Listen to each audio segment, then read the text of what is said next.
this video, I want to say that I have uploaded some of my art on Society6 and RedBubble.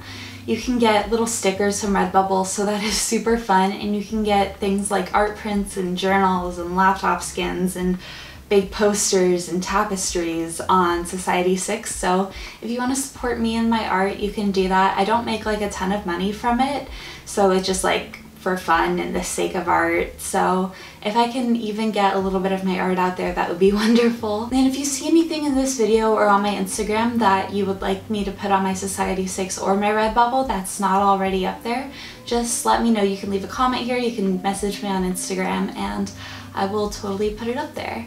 So if you want to check it out, the links will be in the description. So today I have an art video, highly requested, all that jazz. I wanted to show some of my drawings and paintings and digital art from this past year. So I guess this is sort of an updated art portfolio. If you're an OG subscriber, I think I've posted 3 previous art videos. But if I remember correctly, I've definitely taken them all down or put them on private. I don't know, I just get super embarrassed about my art, I guess. A bit of background, I didn't start drawing till my senior year of high school, and next year I'll be a junior in college and I'm an art major now. I took my first drawing class spring semester 2017. So like a year and a half ago. So I'm behind a lot of my peers who have been drawing their whole lives. So I guess I tend to get down on myself and get really insecure about that, which is why I tend to take down my art videos. But I've had a lot of fun this past year with my art projects, and I just wanted to show you guys. So I'm just gonna get into it. A lot of this was for class, some of it was for fun. And I'll just like explain a little bit about each project as I talk about it. So first I'm going to show my sketchbook for my figure drawing class. I have little post-it notes because those were the ones he graded. But for my figure drawing class, I had a lot of fun. We had models every week. And for our homework, we had to do 5 different drawings, and one of them had to be like super detailed, and it counted as like our homework. This was the first drawing I did on the sketchbook. It's a drawing of David, the Michelangelo statue. My dream is to go to Florence. I love the idea of the impact that the myth of David and Goliath had on the city of Florence, like politically and socially. And so I drew David. I think he's definitely one of my favorite sculptures, even though when you think of sculpture, that's the first sculpture you think of. But I just think it has like a really cool meaning behind it and intention behind it. And I love the high Renaissance, so I drew David. I drew Aphrodite of Knidos, but this is not good. A lot of these are just like 2-minute sketches, like 2-minute figures, so I'm not super proud of them. This was my first figure drawing class. A lot of the people in that class had been taking figure drawing classes before, so they like knew what to do, and I was like... Here's a picture of a good friend of mine. She's just gorgeous, and I drew her. I actually drew this in like an hour on the film set, so don't judge me too harshly. I started drawing my friend Aurora, but never finished it. Here's a drawing of a good friend of mine. Now I'll talk about other drawings that I did in my figure drawing class. So the paper that we used was 2 by 3 feet, meaning it was huge and I can't hold it up and have it fit in frame, so I'm just going to put pictures on the screen of the ones that I'm talking about. And I'm still learning how to use Adobe Premiere. I used iMovie for years. Just be patient with me and my bad at editing until I can figure out how to actually edit on this software. The first drawing I'm going to talk about is this drawing of a leg. I like this leg. I had a lot of fun with it. My teacher didn't necessarily like my style with charcoal. He liked my style with graphite more because I definitely got in more detail with the graphite, but I have a lot more fun with charcoal. So after this leg, I also drew this picture of someone's back. It's on my Instagram if you haven't seen it. If you're not following me on Instagram and you want to get more regular art updates, I post what I'm working on my story quite a bit. And sometimes I'll also post pictures of my art. So if you want to see more from me, you can follow me on Instagram. I'll put the link in the description. This is like the only drawing of charcoal that I did in this class that wasn't on toned paper, and I actually kind of liked how it turned out. I liked doing the medium values, and my teacher just didn't like my style with charcoal because he said it was too bold, which makes sense. I sat next to this girl and she's like an incredible artist, but she had the opposite problem as me. She would always draw too light and too dainty and soft, and I'd always draw too bold and harsh. So if we could just combine our art, that would be perfect. I also drew this woman from life. I do not like her face. I spent most of my time on the body, and I only had 2 hours to do this. And when you're drawing from life, I've found that it tends to take a lot longer. And I also did this about mid-semester. So this was before I actually got like okay at drawing. But this was the drawing I did, and I'm not super happy with it, but I like her lower half better. Let's talk about paintings now. I found that I'm definitely more of a painter than I am a drawer, if that makes sense. I just like the feeling of painting so much more. I took a painting class first semester. This was my first ever painting class, and I used acrylics for the first time. I've used acrylics, like quick little acrylic sketches before, but I've never actually done like a canvas painting in acrylic.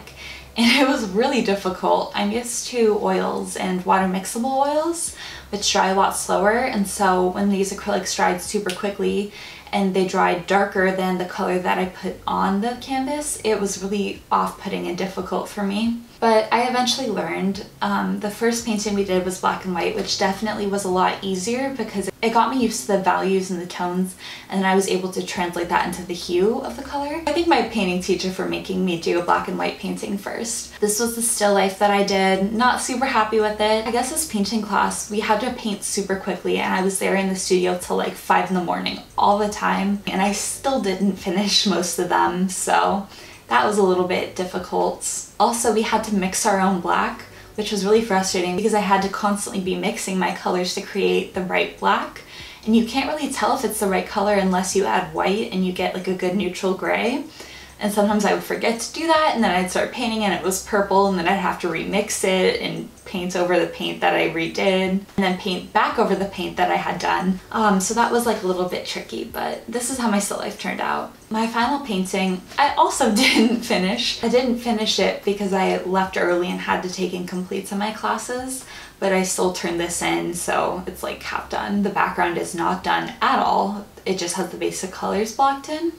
But the person in the foreground is pretty much done except like her hands and her backpack. This is a friend of mine, and I took this picture of her at a carnival. You've probably seen it on my Instagram. I took it on film, and I actually really like how the composition and the colors came out, so I decided to paint it. But I thought I'd show it, even though the background's not done. Last but not least, I'm gonna show this painting of my friend's chest that I did. It's super heavy. It's on MDF board, and it's a 1/2 inch thick, which probably doesn't sound like it's heavy, but MDF board is basically wood, but it's all chopped up and smushed together, so it's a lot denser than usual. So it was pretty tricky for me to carry around campus. Now I'm going to talk about woodworking. I took a sculpture class this semester. It was supposed to be like 3D design, which was like the title of the class, but my teacher has a background in sculpture, so he decided to make it like a sculpture class. It was super fun. One of the assignments was to create like a container for something kind of odd that wouldn't really need a container. So me being honeybee girl, I decided to create a container for my little jar of honey, and it was in the little bear thing. And so I made a little beehive, but I decided to make this out of circles and then stack the circles of different sizes into the shape of a beehive. No one told me how difficult it was going to be to cut circles out of wood. I'd use a scroll saw, and you had to like push forward the wood as you did it super quickly so the blade wouldn't break. And using a scroll saw, you also have to press down, because the way a scroll saw works is it goes up and down. So if you don't press like down really hard on the piece of wood, it's gonna like fly up, and then you can't cut it, and then it gets stuck in the blade, and then the blade breaks. So that was super tricky. So I had to cut these circles out of wood, and they had to be perfect circles, and it was so difficult. And then in order to make the circles hollow, I had to cut another circle out of the inside of the wood and then sand it down to make it a little bit bigger. That was so difficult, and I had a heck of a time doing that. And when I clamped the circles together to hold it, the beehive kind of shifted a little bit, and it turned out a little bit wonky, but I think that really fits my art style. I guess is unintentionally wonky in terms of my sculptures. And then I painted a little bee on top of it, and that was fun. One of the assignments was to make a simple machine out of wood, and we could only use wood and wood glue. We couldn't use nails or screws or anything. And my teacher was awesome, and he helped us all, but for the most part it was just like us trying to figure it out. So for this project I decided to make a little toy for my 3-year-old sister. Basically the way it works is it's a garden, and a bunch of bunnies and carrots and flowers move up and down as you turn a crank, and there's also a little bee and a ladybug that spin around. So I decided to do that.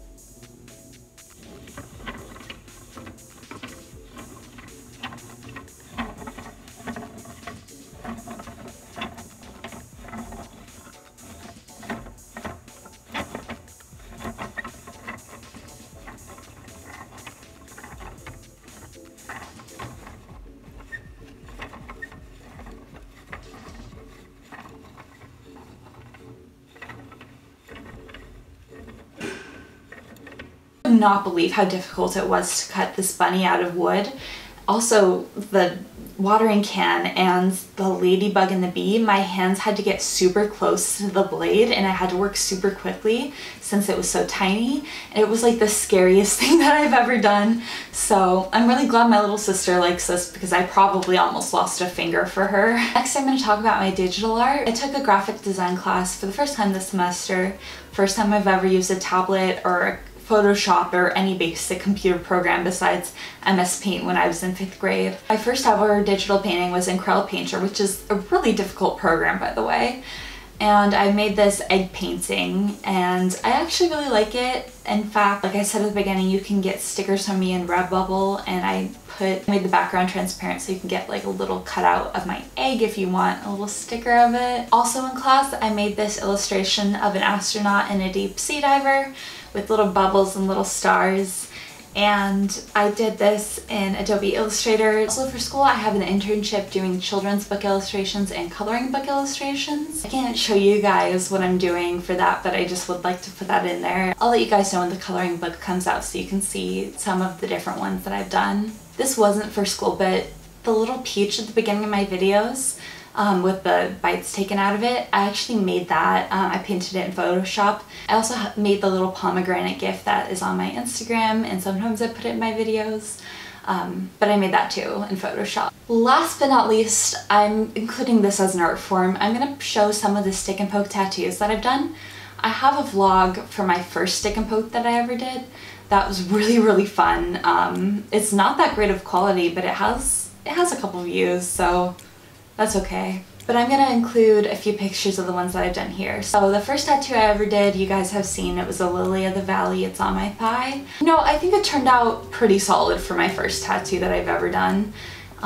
I just went for it on myself. I didn't practice on anything first. I just wanted to know how it would work on the skin, so that's why I did it on myself first. I've definitely done over 20 at this point, but I'm only going to show you a few. A lot of times I don't have pictures of the people that I tattoo. The next one that I did a little leaf on my friend's foot. The third tattoo that I did was a little ghost on my friend's forearm. I also did a figure of a woman on my beautiful friend. She decided she wanted that design. She drew it and then I poked it on hers. I also did an outline of two faces kissing on my other friend. Sorry, my camera died, so I hope I'm still in focus. And I also tattooed a bee yesterday on a good friend of mine, so that was really fun. I also have a bee on my thigh, but I don't have a picture of it, but it looks completely different from this bee. Like the wings are out and they're a little bit more airy, I guess. So yeah, that's it for my video. Thank you so much for bearing with me through this super long video. If you feel like following me on social media, the links will be in the description. I'd love it if you could subscribe if you feel like it. If you want to be notified about my new videos, there's like a little bell icon next to the subscribe button, and if you click that, you'll be notified whenever I post. YouTube has like a weird algorithm, and sometimes people don't get my videos and sometimes they do, so it's like super weird. But yeah, I love you guys and thank you for everything. Bye!